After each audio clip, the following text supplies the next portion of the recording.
ജനിക്കുന്നത് ഒറ്റയ്ക്കാണ്, മരിക്കുന്നതും ഒറ്റയ്ക്കാണ്. അതിനിടയിലുള്ള ജീവിതത്തിൽ ഒറ്റപ്പെട്ടു പോകുന്നതാണ് പലരുടെയും പ്രശ്നം.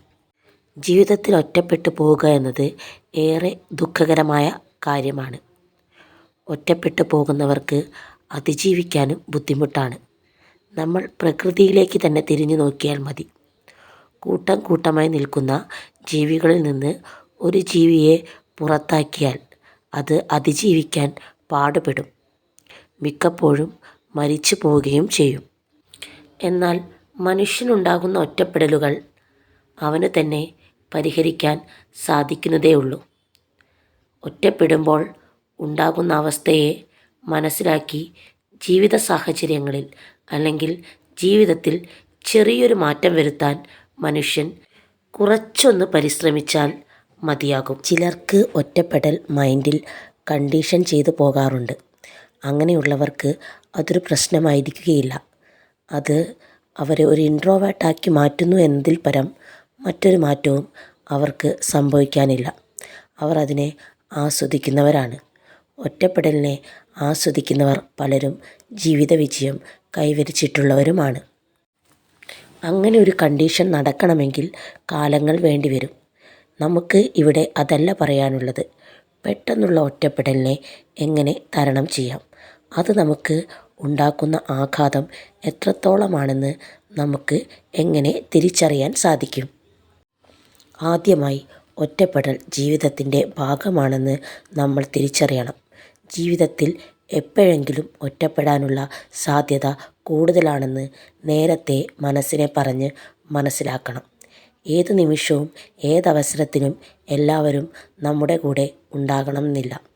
അങ്ങനെയുള്ള അവസരങ്ങളിൽ ഒറ്റപ്പെട്ടു പോയാലും താൻ പിടിച്ചു നിൽക്കുമെന്ന് മനസ്സിനൊരു ഉറപ്പാദ്യം നമ്മൾ നൽകേണ്ടതാണ്.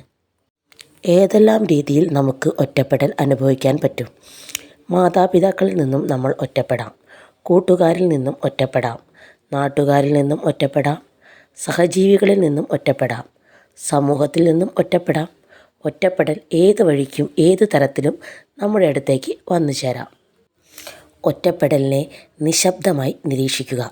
എന്തുകൊണ്ട് ഒറ്റപ്പെട്ടു പോയെന്ന് ഒരവലോകനം മനസ്സിൽ തന്നെ നടത്തുന്നത് നല്ലതായിരിക്കും. ഏത് സാഹചര്യത്തിൽ നിന്നാണോ നമുക്ക് ഒറ്റപ്പെടൽ അനുഭവപ്പെടുന്നത്, ആ സാഹചര്യത്തിൽ നിന്ന് താൽക്കാലികമായി നമ്മൾ മാറി നിൽക്കാൻ ശ്രമിക്കേണ്ടതാണ്. അത് വീട്ടിൽ നിന്നായാലും എവിടെ നിന്നായാലും താൽക്കാലികമായ ഒരു മാറ്റം നല്ലതാണ്. താൽക്കാലികമായ മാറ്റം മാത്രമാണ് ഉദ്ദേശിച്ചത്.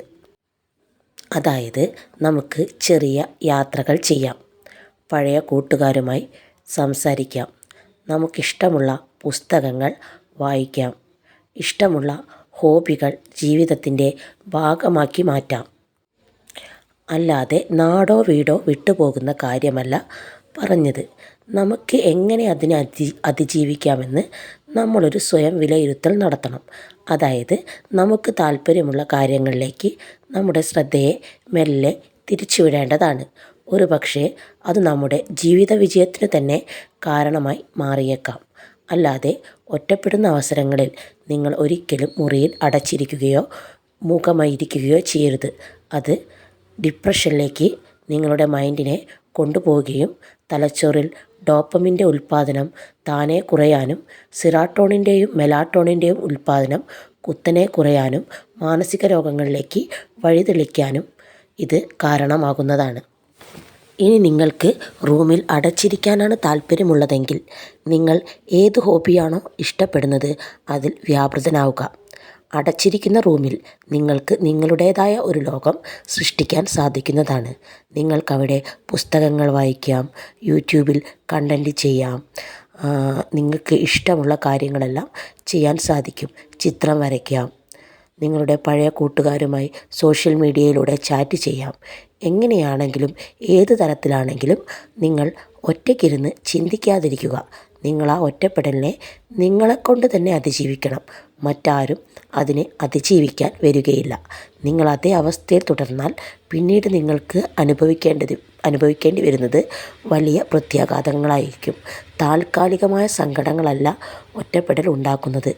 ദീർഘമായ സങ്കടങ്ങളിലേക്കും ദീർഘമായ ഡിപ്രഷനിലേക്കും അത് നിങ്ങളെ തിരിച്ചു വിട്ടേക്കാം.